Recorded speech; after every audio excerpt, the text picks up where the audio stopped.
today's video we're taking a look at the Charbroil All-Star 120. I got this little grill around the same time I got the Charbroil S4600, which is the big stainless steel guy I reviewed a couple of weeks ago. If you missed that video, I'll put a link to it up here. And I didn't use this one as much to start off with. Obviously I was trying to put them both through their paces, and I was using that big one just to see what the features were like on it. However, after cooking on both of them, that little All-Star grill is quite a good little barbecue. Now, it's part of their true infrared range, so it has the same style grates as that bigger stainless steel one. There's just a single ring burner in it. That's why there's only one knob in the front of it. It's one single ring burner, so you either adjust that up or down. There's very little else involved in it. It's quite a simple little grill, but it is actually quite a fun little grill to use. Now, as with any review in this channel, I'm not going to go into too many technical specs. I think more people care about what it's actually like to use rather than what the BTUs of the burners are.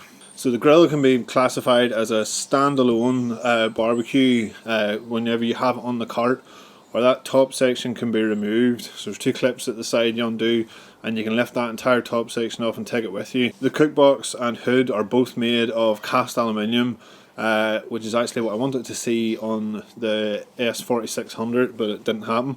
So this one is cast aluminium hood and cookbox, which is kind of essential for moving it around because you want to try and limit weight as much as possible. Now, it's kind of hard to have this grill and not compare it to the Weber Q2200.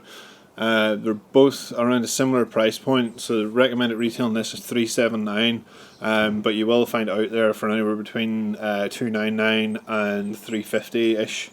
You just have to shop around, which again just puts it right in that price point of the competition with the Weber.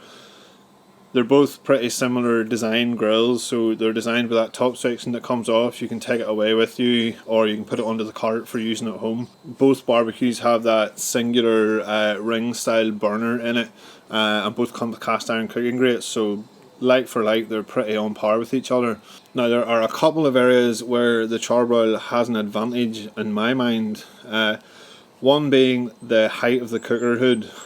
So Weber have always advertised that you can do indirect cooking in the Q2200 by putting a roasting shield down, a rack, and then setting your foot on top of that, and that deflects the heat out round rather than coming straight from below it.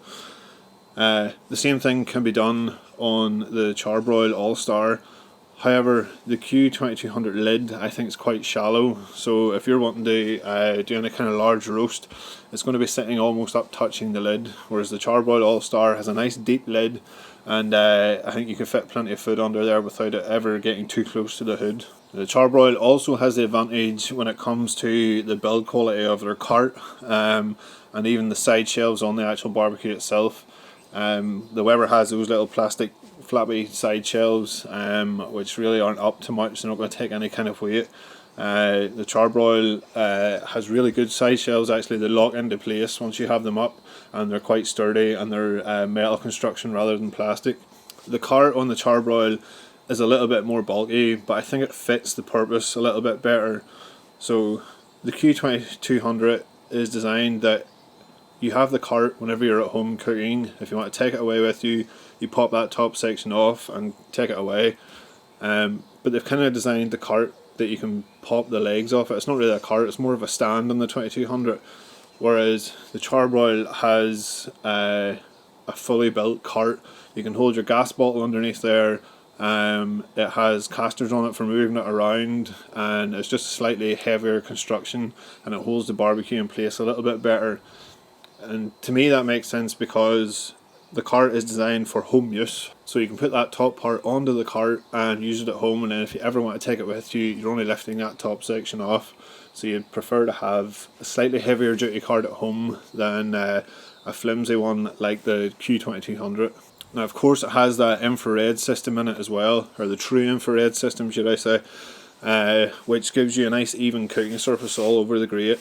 There is a warming rack included with it, which is something again the 2200 doesn't have.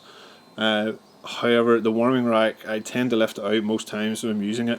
There's such a small gap between the cooking grate and the warming rack that it kind of wastes that back part of your grill.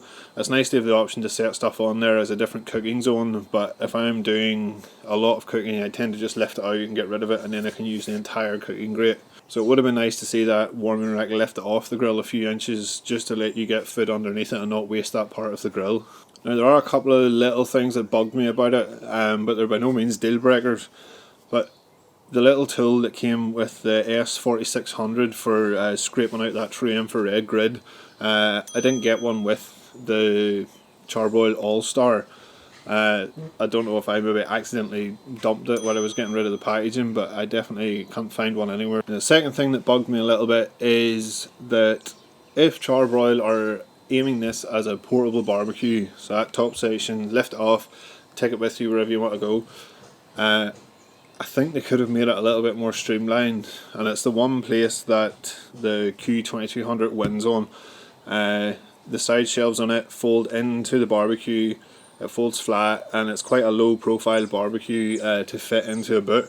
The All-Star is quite heavy, and again with the depth of that hood and the depth of the cook box and the stand as well, the legs, it just makes it a little bit too bulky to really classify it as a portable barbecue. But by all means it would still fit into a boot. It just it's a little bit heavy for my liking. But all in all, I have to say I was pleasantly surprised by it. I was really impressed cooking on it, how even the cooking surface was right across. It warms up fast, it holds temperature really well, there's quite a heavy duty lid on it. So definitely if you're looking at the Q2200, I would strongly recommend having a look at this as well. It is definitely a decent little barbecue, and in around that same price point there are things about this barbecue I prefer over the Q2200. But as with everything, it's just down to what you need to suit your needs. So I'm not saying this is better than the 2200. I'm just saying it is a worthy opponent, should we say, and you should definitely consider both of them if you're in the market for it. So if you have any questions about the All-Star 120, leave them in the comments below and I'll do my best to answer them, and I will see you in next week's video.